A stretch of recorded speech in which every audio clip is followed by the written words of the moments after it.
Investors made as much as 142% on one group of AI stocks last year. Now, those same stocks have crashed 20% as election year politics get in the way. The big picture forces have not changed, and that sell off is setting up for a second chance. Triple digit returns coming back to this group in less than a few months.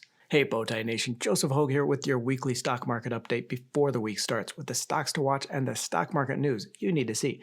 I'm going to reveal those AI stocks I'm buying right now before the election, along with updates to shares of Reddit, RDDT, and Supermicrocomputer, SMCI, up 43% in just the last month. But first, back to those stocks with rebound potential, because one group of AI stocks was up as much as 142% last year, but is now crashing as politics get in the way and could be ready to slingshot back in just 2 months. These used to be boring, slow-growth power stocks. Then AI changed everything. Shares of Talon Energy, ticker TLN, jumped on its deal to provide power for Amazon data centers. The rest of the group followed with triple-digit returns last year. Talon up 142%, Vistra VST up 115%, NRG Energy, ticker NRG, up 96%, and Constellation Energy, ticker CEG, up 93% in just 6 months. That's because after more than a decade of almost no growth, U.S. electricity demand is accelerating, driven increasingly by massive AI data centers. S&P Global estimates electricity demand is growing 3 times faster than it was, with demand surging by 1,000 terawatt hours for the next decade, an increase that would power 90 million homes. But here's the problem. We cannot build that grid nearly fast enough. A data center can be planned and built in just a few years, but major transmission projects typically take 5 to 10 years, and it takes a decade or more to complete any major grid capacity. Suddenly, those boring existing power plants become some of the most valuable assets in the AI boom, and you get stocks that double in less than a year. Then politicians start politicking, though. With the midterms coming up, data centers have become an easy target for voters worried about electric bills, water, and the grid. And that backlash is coming from both sides of the aisle. In usually business-friendly Texas, Republican Governor Abbott, not coincidentally up for re-election, ordered a freeze on new data center grid connections until almost 2,000 projects could be audited. Now, there isn't even a firm timeline for completing that review. It's just a headline for the sake of headlines. In New York, Democratic Governor Hochul went even further, imposing the nation's first statewide moratorium on new hyperscale data centers. Different parties, same political pressure, and the narrative is flipped that data centers went from an economic development gold rush to an election year liability. Shares of Talon have managed to hold on, down just 1.3% this year, but Vistra is down 7%, and both CEG and NRG have crashed 20% year to date. But nation, here's what politics cannot change. AI still needs that power, and that demand surge is a decades-long shortage. There is simply no way to meet this data center build-out without relying heavily on existing power plants and infrastructure. Constellation CEO Joe Dominguez put it bluntly, calling out existing power generation as the bedrock of this early phase in the data economy, pointing out that we're not going to build this economy if the outcome is we've got to wait for new power plants to be built. If that's the case, we might as well hand over the keys to China. That ongoing shortage creates a potential slingshot for these stocks after the election, when the attention shifts back to those jobs and the construction that comes with the data centers.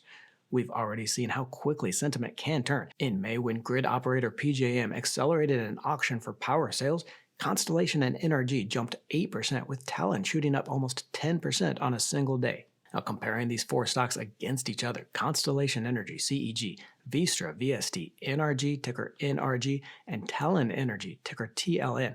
Talon is still the undeniable growth leader, with sales expected up 35% this year on that positive attention in nuclear energy. But then all 4 of them are growing significantly faster than longer-term averages. CEG and Vistra have grown at about a 5% pace over the last 3 years, but are expected to post 13% plus sales growth this year. NRG has posted just 3% sales growth a year over the last 3, but is expected to grow at 11% this year. On profitability, so how well these companies convert that revenue into earnings, we see that Talon's growth does come at a cost, spending heavily and only posting a 15% earnings margin. That means this company is only converting 15% of its sales into earnings. CEG and VST seem to be targeting more efficient growth here, converting 25 and 35% of their sales into EBITDA earnings. But then it all has to come together here in valuations. And I love looking past that traditional PE ratio to an adjusted measure to find the growth stocks at a reasonable price. Using the price to earnings to growth ratio, the PEG ratio. And again, that's price to earnings, the price of the shares divided by the earnings. So how many dollars are investors having to pay for every dollar in earnings reported? And then that divided by growth gives you an adjusted price to earnings growth ratio. Talent is the best deal here on its much faster earnings growth and trades for just 0.4 times on that PEG adjusted basis. Now, Vista isn't far behind though, trading at 0.46 times, and with its much higher profitability, I'd put this one on top of my list to buy. Here we see NRG isn't too expensive, but just doesn't have the growth to go along with it, and CEG is still relatively pricey compared to the others, though I think it too has some rebound potential after the midterms. Now, against these old school utilities, I'd also add some of these new AI-focused power stocks, which have continued to do well this year. Names like Bloom Energy, ticker BE, and Vertiv Holdings, VRT, are producing off-grid power solutions to data centers, so they're not getting caught up in that election year politics. BE is up 185% for the year and 10 times your money over the last 5 years. Coherent, COHR, is up 84%. And Vertiv is up 81% year to date. Bloom has been one of our favorite stocks over the last 2 years and has by far the stronger growth, with sales expected up 66% this year. Though Vertiv and Coherent shouldn't be ignored here, posting 30% plus revenue growth. On a strictly price to earnings valuation basis, none of these stocks are cheap because of that runaway growth, with stock prices of 40 and 80 times earnings. That means you have to pay $40 for every $1 in earnings reported by the company. Expensive on any measure. Adjusted for growth makes them a little more attractive, but I wouldn't mind if these stocks came down a little before making any big purchases. Now, Bloom is trading to the least expensive here at 0.34 times on an adjusted PE basis, helped by the fact that it is going to triple its earnings this year. Vertiv's also attractive here at 0.58 times on that PEG basis. Now looking at the stocks I'm watching this week, going to be a little bit slower week on earnings. Earnings are starting to slow down, but have been amazing so far. Alibaba, ticker BABA, could be the big news of the week when the company reports earnings on Thursday, and I don't want to overestimate this, but I'm watching for a giant beat on its revenue here. Forecasts are for sales up 8% for the quarter and earnings to 10.73 Chinese yuan per share, both extremely low bars to meet here. Now, I've been recommending this stock since it fell to $95 a share in June and have been following the story of Alibaba's open source AI model, Quinn. Now, we know companies around the world, including in the US, are looking to these Chinese models as a way to lower their AI costs, and Alibaba has one of the best models around. Shares are already up 30% since my June video, so not quite the steal they were, but I think revenue surprises on the upside over the next few quarters and takes this one higher still. The stock has jumped in 2 of the last 4 quarterly reports, up 12% in Q1 last year and up 8% last quarter, though it has also dropped after those two other reports. Analysts are still just as bullish though, with even the low target here among 9 analysts at $172 per share, another 39% upside, and a 50% upside to the average target of $185 per share. Shares of Reddit, ticker RDDT, popped another 11% Friday, now up 23% since recommending it just 2 weeks ago in a video on August 3rd, and we'll still have those 2 major catalysts I talked about approaching. Friday's bump was on the news that the stock would be added to the S&P 500 index, sparking buying from those ETF providers in the index, but as I pointed out in that video, the bigger news could still be coming with a settlement to the company's case against Anthropic and progress on its negotiations with Google to allow the search giant to train its models on Reddit content. I highlighted that upside 2 weeks ago and recommended a call option spread on options expiring in October. We bought the $150 strike call options for $14.25 each and offset that by selling the $175 call options for $7.75 each, a net cost of $6.50 per share for that spread. Now with the stock up over 20% past $175 each, that option investment is now worth $15.69 each, a return of 141% in the 14 days. Nation, it's up to you. You can close this out for that 141%. If the stock does stay above $175 a share, it will be worth over 284% return by mid-October. Now, I gotta be clear, not all of these options investments work out this way and this fast, but if you're not using them, you are leaving a lot of returns and money on the table. To help you get started, check out this community discount on our Ultimate Options course.